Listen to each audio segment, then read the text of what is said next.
how to pick the right contractors as an investor.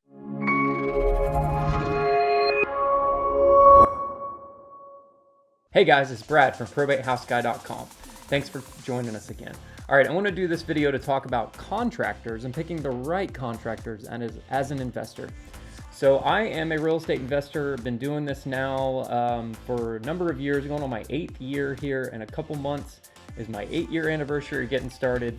And I've done a lot of deals at this point. And now I specialize in the world of probate and inheritance, kind of switched over and niched down on that a number of years ago. But I've done all the different types of deals. So I want to talk about picking contractors because I see some newer people and inexperienced people making this mistake quite a bit. And the mistake is picking the wrong contractors. So I'm going to give you a few tips here on how I like to pick contractors. This is just my opinion and how I run my business. First of all, I like to manage my projects and my materials, and then I run all of my jobs with subcontractors. And the reason I do that is because, in my opinion, subcontractors are specialists in their specific field of work, whether that be plumbing, electrical, tile, carpet, hardwood floors, drywall hanging, drywall finishing. You might not know that, but there's usually the drywall hanging crew and the drywall finishing crew are two different people. Also, landscaping, maintenance, and install. I used to own a landscape company. Maintenance people and install people, while sometimes are the same, typically are two different people. So you need to understand all of the different trades, and I like to manage all of the different trades and bring them in for all the pieces of the pie, rather than finding that jack of all trades kind of guy. First of all, when you're looking for a jack of all trades, you're either going to get the handyman type guy who in most cases doesn't stay a handyman for very long, or you're going to be hiring a general contractor. And a general contractor is typically not going to be doing any of the work. They might pick up a hammer here and there, but for the most part, they're going to be subcontracting out all of the work to other contractors. However, there are some jobs where you may need a general contractor in order to pull permits, or you may think about finding some general contractors who you can basically pay to pull permits. You basically pay them a fee. That's actually quite common. Or you could go get your general contractor's license yourself. In most municipalities, if you are doing business in your LLC, you can't pull homeowner permits because it's a company. So you actually have to have a licensed general contractor pull the permits if you are permitting jobs. Some projects don't require permits, some do. And that's up to you. There are some instances where you maybe should get a permit, but maybe you choose not to. I'm not going to advise you one way or the other on whether you should do that. Just saying, in some cases we do that just for the sake of time and ease. In fact, I've got another video about the building inspector of your nightmares, okay? And so anyways, picking the right contractor, your general contractor is basically just going to subcontract everything out to the subcontractors, right? So in my opinion, I think you should cut the general contractor out of the picture if you're managing your own projects. Now, you got to figure out what the highest and best use of your time is, but understand typically a general contractor is going to add their markup on everything. So you are paying for it one way or another in your time or someone else's time. There is sort of a gap period when, depending on the number of deals that you're doing, where you may be managing the projects yourself, and then you might get to the point where it might make sense to hire an internal project manager, someone who works for you on payroll that is a project manager, or someone who might be, let's call it a contractor, but because you're giving them a certain amount of volume, it's on a volume basis, maybe you work out some kind of deal, X amount per project, or you give them X amount of percentage of profit of the flip. I know quite a few of investors who actually partner, who don't want to manage projects. They actually partner with a general contractor on a flip, let's say, and the general contractor gets a percentage of the profit. Why would you do that? Well, they're going to be more inclined to closely manage the project, and they're going to be more inclined to pay attention to the budget when their payment is based upon the success of the project. Now, you got to make sure they're not cutting corners, because some contractors will cut corners, and this is where sort of trust and referrals come into play. But you want to make sure that if you give them an incentive to basically make the project profitable, they're more than likely going to do that. If you're just paying them a flat fee, they don't really care how long the project takes. They don't really care whether you come in on budget. They don't really care whether you make a profit, because they're getting paid regardless, right? So make sure you tie their payment and their success to your success, right? Now, obviously, if you lose money on a deal, it's probably not good to then make your contractor lose money, right? Then they won't ever want to work with you again. Now, if they're like legitimate partners in an LLC with you and they're sharing in the losses, that's one thing. But if you're just doing these sort of, let's call them joint venture agreements, you want to be careful there and not burn any bridges. But you want to make sure that that contractor is tied to the success of the project. Now let's get to managing subcontractors. Okay, first of all, you need to find what a lot of people use the term a chuck and a truck. There are, especially in the trades world, there are high-end companies and there are like the cheap guy, right? You don't want the cheap guy, although I'm going to stop here and kind of go off on a tangent. I know some investors who are just naturally very frugal people, and they're trying to chase every little penny, and they're always trying to find the cheapest contractor and the cheapest sub. And every year, like they don't, there's no loyalty to their subs. And because they're always trying to get the best deal, and they're always complaining about how this was $25 more or this was $100 more, and they're nickel and diming their contractors to death. And either their contractors quit or their contractors just don't do a good job. And in my observation of seeing these people from a third party, they're constantly chasing their tail, always trying to just carve out an extra dollar, and they're driving their contractors nuts. In fact, most of them, their contractors don't stick around. Most of their contractors just quit and say, screw you, man. I don't want to work for you anymore. I'm going to go work for somebody else, because they just, all they care about is making a buck. And obviously you need to make a profit when you're doing this, but don't cut your contractors' legs out from under you. If you got a good contractor, take care of them. Some of my subs have been working for me for years. Could I go find another sub who could probably do the work cheaper? Yeah, absolutely I could. But you know what? I can pick up my phone right now and I can call my painter, for example, and I can say, hey, Raul, I need your guys on this job ASAP. And he'll say, hey, Mr. Brad, we'll get somebody there tomorrow. Give me the address, give me the lockbox code. What do you want done? And he will have someone there tomorrow. In fact, I was doing a project on my own personal house. I was finishing out a room in my basement, I have a workshop in my basement, and I was extending into another room and sort of finishing off that space. And I hung the drywall myself, me and my dad did. And then I didn't really want to finish it. I can finish drywall, I'm pretty decent at it, but I just didn't really have the patience or the time to do it. So I called him and I said, hey, can you send your drywall finisher over here to do this one room in my basement? And how much would that be? And he gave me a price, and he said, my guy can be over there in 2 days. And I said, okay, perfect. And he sent his guy was over there 2 days, and he just finished the project up this past Monday. Looks fantastic. It was quick and easy.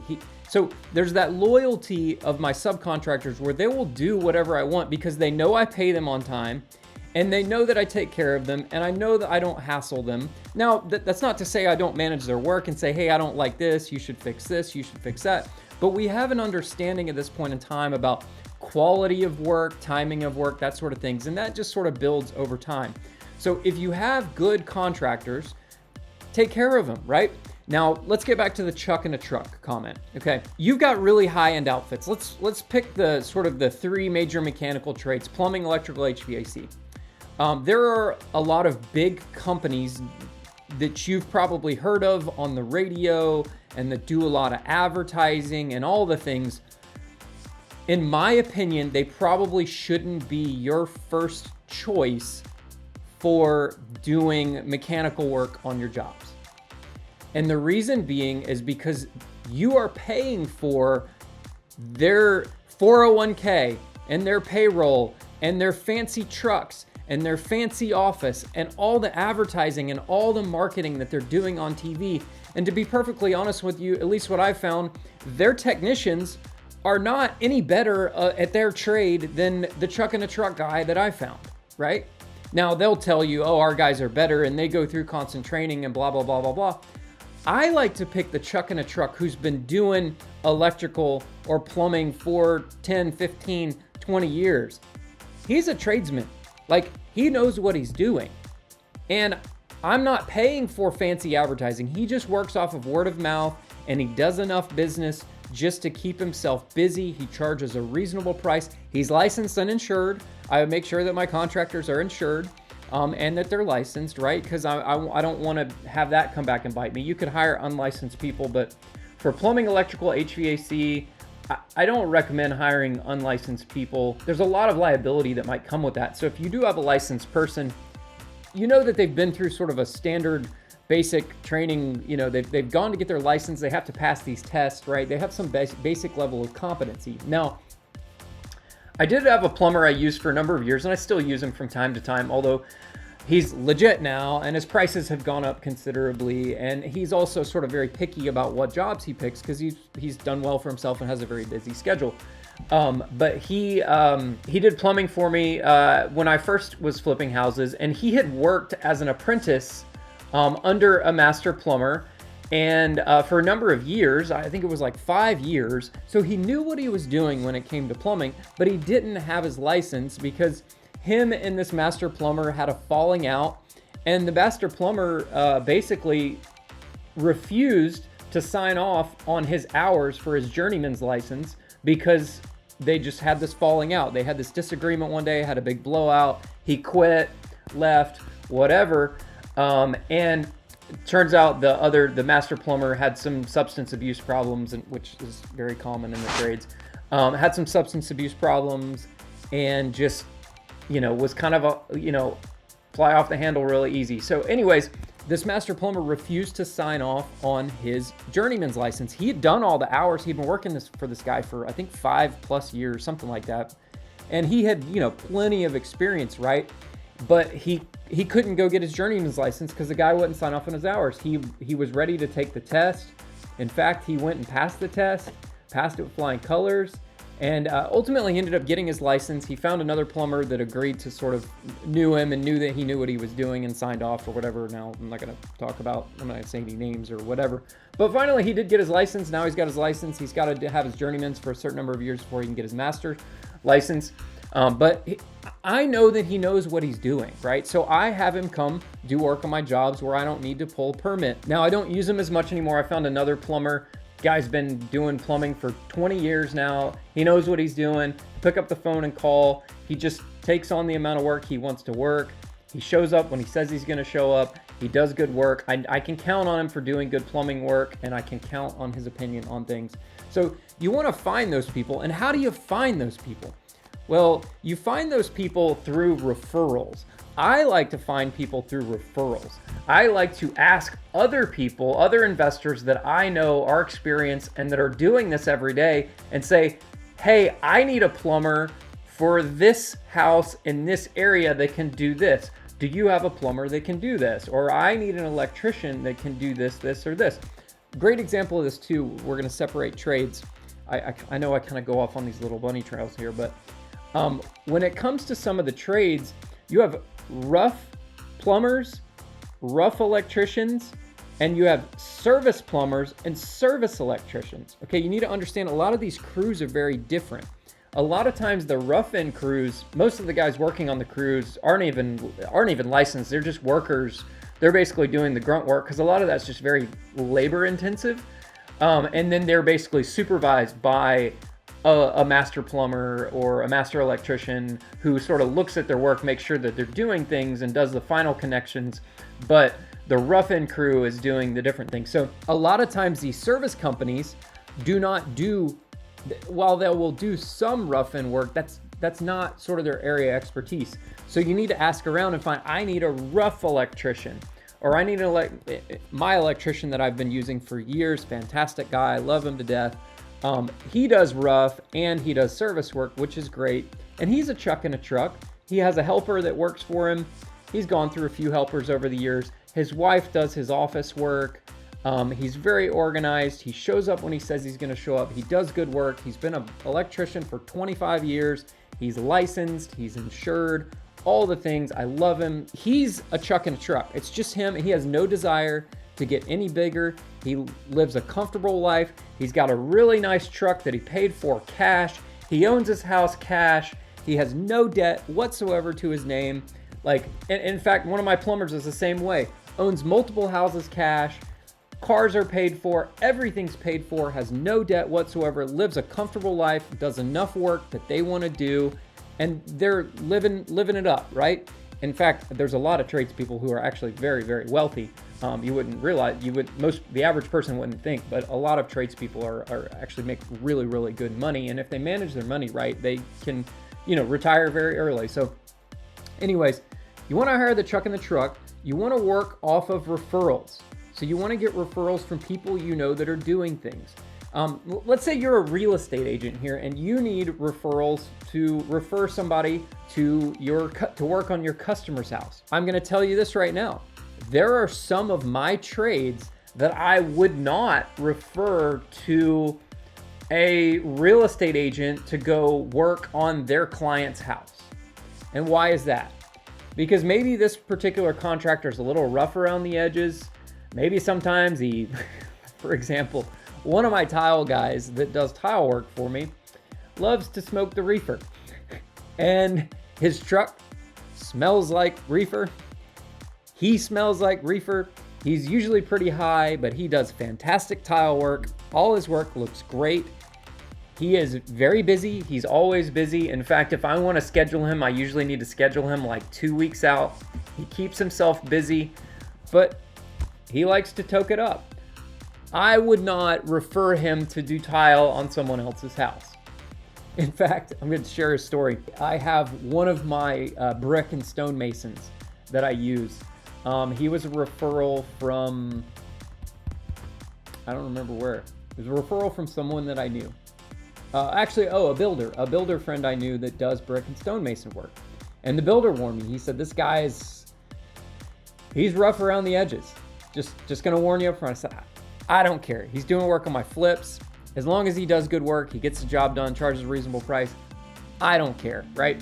So anyways, some friends of mine were asking for work to be done on their house. They wanted some minor brick work done on their house. And I said, I'm going to refer this guy to you, but I'm going to warn you up front. He's rough around the edges, right? So anyways, this guy shows up to give a bid to my friends. They live in a very nice house. And my friend's wife was appalled by this guy. And he shows up and he reeks like beer. And he shows up and literally he's got fresh gauze wrapped around his arm and he had been bleeding. And he said, oh, sorry, I got attacked by one of my dogs before I came over here. And he still smelled like beer. He's a fantastic stonemason and brick mason. He does great work. He is a craftsman, but he's a little rough around the edges and you gotta kind of take the good with the bad, right? But that was me referring him, and she didn't want him at their house because she didn't want him around her kids. And I 100% respect that, right? There are contractors you're gonna deal with who are very good at what they do, but they're probably not good business people, and they're probably a little rough around the edges, but that's okay. And if you understand that, then you might hire them, you might not, right? But you wanna find that chuck in a truck guy. Why don't you wanna hire the big name? Like I said before, you're gonna be paying for their fancy marketing budget. You're gonna be paying for their fancy trucks and their fleet of trucks. You're gonna be paying for their big warehouse and their big office building and all of the fancy things that come along with these big companies. I still use those companies. And I wanna tell you a little bit about a concept here regards to that. So if you need someone fast, there are some times where one of my contractors might be booked out for a certain amount of time and I have a small job that I need done.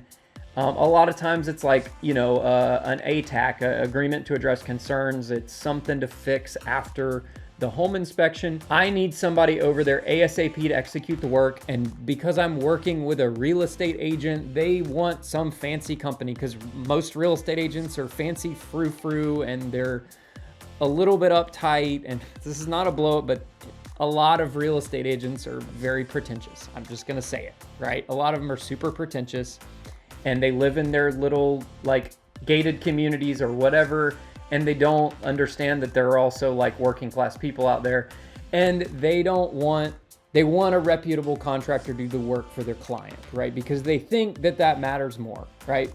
Sometimes it does, sometimes it doesn't matter, right?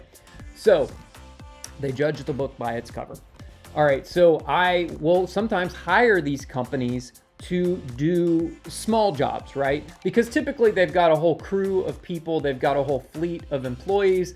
They can schedule somebody and have somebody out on your job to do work ASAP, but it comes with a price. They are more expensive than my guy, but you have to look at the time value of money and realize that it might be 2 weeks before my guy can get out there, because this small job is really not worth his time, and he's got bigger jobs to deal with, and he's gonna put me to the bottom of the stack because this is just a small job. Or maybe this particular thing is like kind of far drive from my guy, so he doesn't want to drive that far. So that's when I call these people, because getting it done and closed up is more important, and actually I will spend less money than waiting 2 weeks for my guy, paying more interest to my lender. Maybe the deal gets delayed in closing, blah, blah, blah, blah, blah. You have to factor that in. So I know I talked about a lot here. I know this video is kind of long. All my videos are kind of long because I do talk a lot. I realize that. But I hope this helps. I make these videos to help people out. This is what I've learned over the years. This is the School of Hard Knocks stuff. And if you kind of follow these tips, I hope you'll be successful. I think you'll be successful. I've learned these from people. I've learned them just through the School of Hard Knocks, and I hope it helps you out. So I appreciate you watching this video. Like I mentioned earlier, I do probate and inheritance deals. I actually do probate and inheritance deals all over the country because I have a very unique way of obtaining probate and inheritance leads that are a lot different than the traditional way that most people do it, over the years, right? And I need partners to work with to help work these leads, because I can't be everywhere at all times. So if you're interested in becoming one of my partners and working some of these leads that we get, I'm looking for experienced people to work with, and you can be exclusive to your specific market.